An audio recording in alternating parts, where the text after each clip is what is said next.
You're listening to the best local sports show. Boots, Bats and Balls on Six Towns Radio. It's now time to talk to Rob Fielding. Good morning, Rob, founder of One Vale Fan. Good morning. So, first of all, how did you come up with the name of One Vale Fan?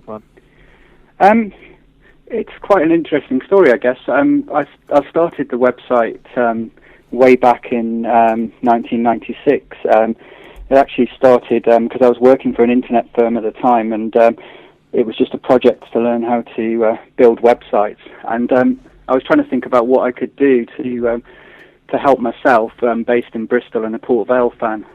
So I came up with the title of "There's Only One Vale Fan in Bristol" with a question mark, which really was just simply to see if there was any other fans out there and to get lift shares to the club and to help myself out and other fans based in that area. And then I moved from Bristol, so I couldn't really keep that name, so I shortened it to One Vale Fan, and it's been the same ever since, really. Yeah, and you've had phenomenal growth over that time. You've got thousands of users now on there. You must be really happy with how it's going. Yeah, we've got about sort of 8,500 registered users who use the forum, and we get roughly around about 2 million page views every month. So it's pretty busy on there. It was busy this week, and it seems to get busier and busier, as the end of the season approaches. So obviously, from my point of view, I'm personally really proud of how it's developed. I'm pleased that we've won some awards along the way, and I would say that it's not really a one-man effort. There is an admin team who look after the forum, and they work tremendously hard. They don't get any money for doing what they're doing, and they take an awful amount of stick sometimes. So it really it's a group effort, and I think it's really good for the club to have such a busy site. Yeah, I'm an avid fan myself. Actually, I'm always on there. Always have a click through every day, see what's happening on the forums. It must be a bit of a financial burden to actually run the site. How do you actually fund the site? Well, initially we relied on donations, but with the growth of the site, really it's so busy now. It's had to have its own dedicated server, and it takes a lot of traffic, so we do rely increasingly on advertising to just help pay the bills and to pay the hosting fees. And we generally balance the books, so we're doing okay on that front. But I suppose as it goes forward, we'll just have to see how it goes. Really, my ethos is to provide a free site for the fans, so I don't ever want to charge for what's up there. I want people to be able to access it and read it and contribute and help the club go forward, really. Yeah, I think it's a really useful tool for the fans as well. I think it'd be a real sad loss if it ever did go, and I hope that day never comes. Well, hopefully not. And just moving on, so with you being a Vale fan, who is your favourite player of all time? I think on my forum, if you look at my profile, you'll see that there's a picture of a player called Andy Jones who played in the mid-'80s, and he really was my first Port Vale hero. And funnily enough, running One Vale Fan enabled me to speak to him and meet him and take him to a Vale game. So it was funny, you see the people on the pitch and you never think you're going to meet them in real life and have a chat with them. And in actual fact, my website enabled me to do that and meet my hero. And what's the biggest story you've ever broke on One Vale Fan? Good question. I think when we were protesting against the old board, the Valiant 2001 board, we were told that Robbie Williams had proxied his vote to the supporters club, and that was, at the time, felt that it was going to swing things towards ousting the board and bringing new ownership in. We were the first website to put that story up. We've had other ones along the way. We've helped out with various exclusives. But I think that the Robbie vote was just enormous at the time and a real boost to people who were trying to sort of secure a better future for the club.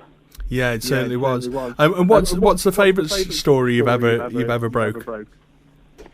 I think one of the things that personally pleased me was when we organised a Help for Heroes night, which was for two Vale fans who were based in Afghanistan.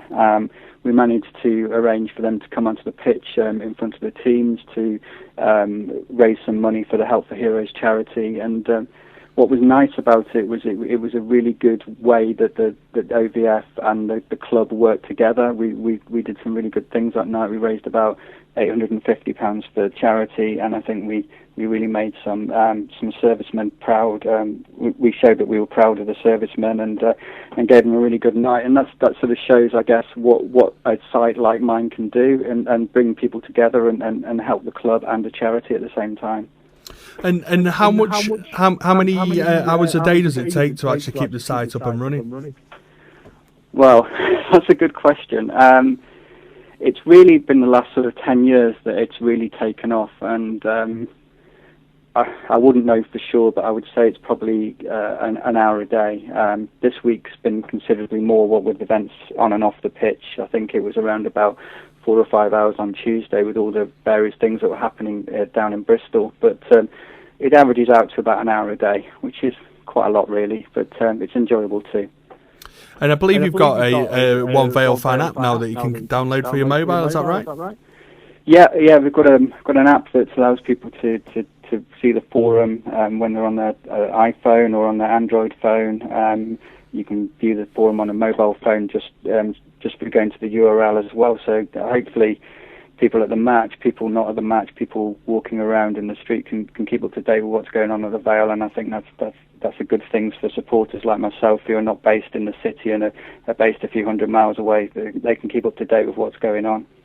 And moving on to the present day stuff, what do you think about the new owners that we've got in and the situation that we've got on the field at the moment?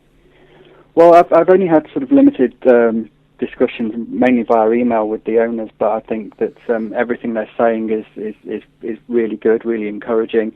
They seem to deliver on their promises so far, so long may that continue. And I think that it's good to see the club moving forward with people who are progressive, who listen to the fans, who want the best for the club.